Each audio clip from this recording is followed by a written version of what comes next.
lower access to technology and information. These gendered impacts of the pandemic require gender-responsive measures. I agree with you, Arthur, that they require strong and inclusive leadership. Yet, the data that we have, and you pointed to some of these key data that we'll find in the IPU's report on women's parliamentary representation, but also in the map on women in politics that we're pleased to launch last week. We see in that report that there is evidence of mixed results. Women, as you mentioned, account for 25.5% of parliamentary membership worldwide. This is an all-time high, but we do agree that the rate is too slow, excruciatingly slow. And just as you mentioned, the timeline of 127 years to achieve equality when it comes to heads of state, we need 50 years to achieve equality in women's representation in parliament. And as I have always said, I don't think we will live to see that day when there's gender equality in parliament if we proceed at this rate. So things need to be done, and we have harassment and violence is a sine qua non. Now, let's turn our attention a little bit to what it is that we should be doing. We know what we're doing, what should be done, but now can we identify strategies for achieving gender equality? I am counting on the deliberations that will take place today during this forum. And I'm sure that you're going to be identifying key priority actions that would allow us to achieve gender parity in politics by building already on the good practices that are out there. There are many of those practices that we may want to bring to the fore in this debate. We will also be tuned to the voices of women and men who are triggering change in their own parliament.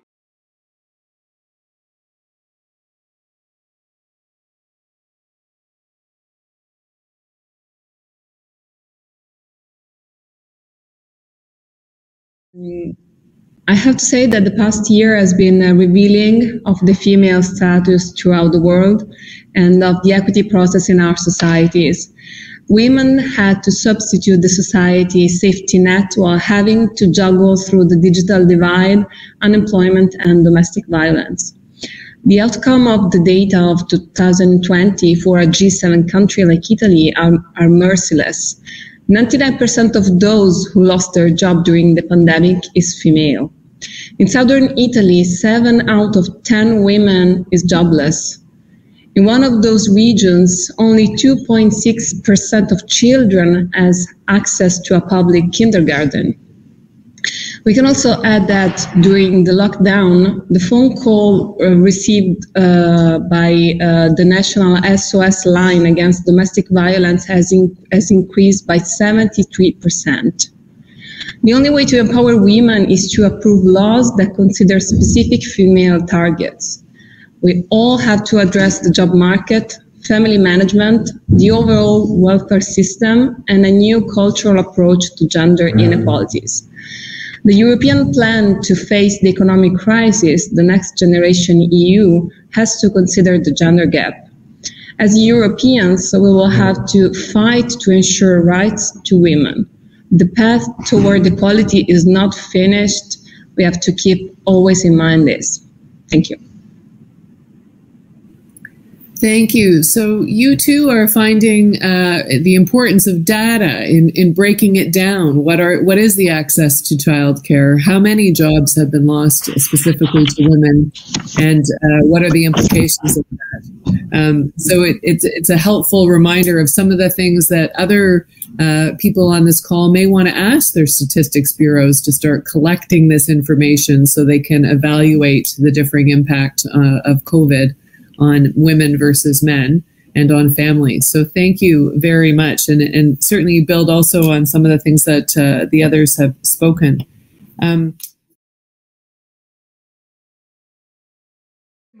Of course, to accomplish equality and equity and parity, we need to set the legislative infrastructure for protection and empowerment of women. For this reason, this year, the Lebanese parliament, for the first time and after 20 years of fighting, we approved the law on penalizing and criminalizing sexual harassment. And we could introduce substantial modifications on the law on domestic violence to make it more protective for women and for the minors in case there is an order for protection from the court. And this is, of course, very important. And the list of laws that we have to amend or to approve is still very long.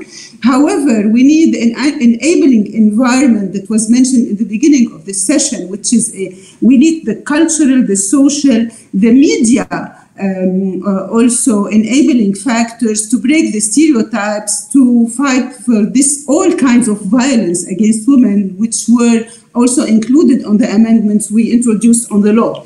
But I would like to talk about two elements that are very important for empowering women, which is first the economic empowerment.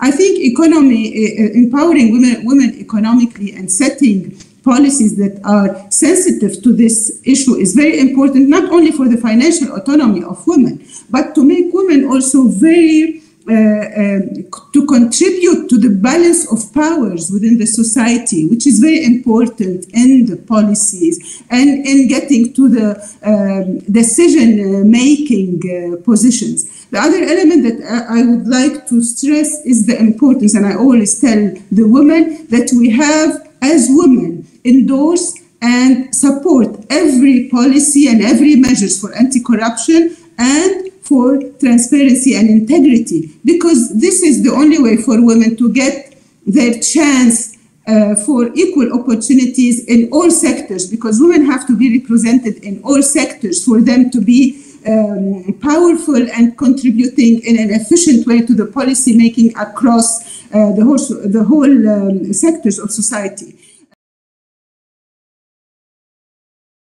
Esta pandemia ha potencializado la desigualdad entre mujeres y hombres. El confinamiento nos ha expuesto muchísimo, no solo a más violencia por parte de los agresores, sino que ha reforzado los estereotipos, los roles que nos ha asignado la sociedad, y las mujeres y niñas, bueno, pues que habíamos sido confinadas por género, ahora tenemos múltiple jornada y el trabajo de cuidados no remunerado encima de nuestras espaldas. El confinamiento por pandemia y por género ha tenido importantes consecuencias en la vida de las mujeres. La realización cotidiana de grandes jornadas de trabajo y ha repercutido en nuestra salud y el bienestar general. Más vulnerabilidad económica y, por supuesto, pues muchos trabajos informales donde estamos las mujeres se han tenido que suspender, y esto ha provocado pues situaciones muy precarias. No olvidemos que muchas jóvenes fueron obligadas a renunciar a su educación para atender el trabajo doméstico en sus casas. And thanks to everybody for their comments. My question is really to all on the conversation today, and that is anyone aware of regulations or new laws in development to address online harassment, particularly towards parliamentarians, particularly towards women parliamentarians? We had a panel earlier this week on violence against women parliamentarians with five countries represented, and every woman parliamentarian spoke about online harassment, how difficult it can be personally for families, and also how intimidating it is for other women thinking of becoming involved and standing for parliament or standing for appointment. So I'd really appreciate any information on this. I'll give you a chance to give a shout out on the panel, Patty. I'm really happy to see that. But for this discussion, if anyone has anything to add, thank you so much. And thank you, Senator McPhedran. We are doing a whole session on that tomorrow as well. And I noted that in the U.S., they just passed a recent bill on violence against women and included the issue of revenge porn. And the former parliamentarian Katie Hill was present for that discussion, too.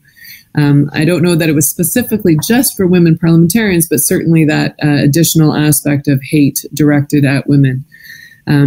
These times with everyone working online and feeling they have anonymity to write whatever they want and say really horrible things to people, it's just unprecedented. So all of us need to work both in law and in social norms to combat these issues, and I appreciate your leadership.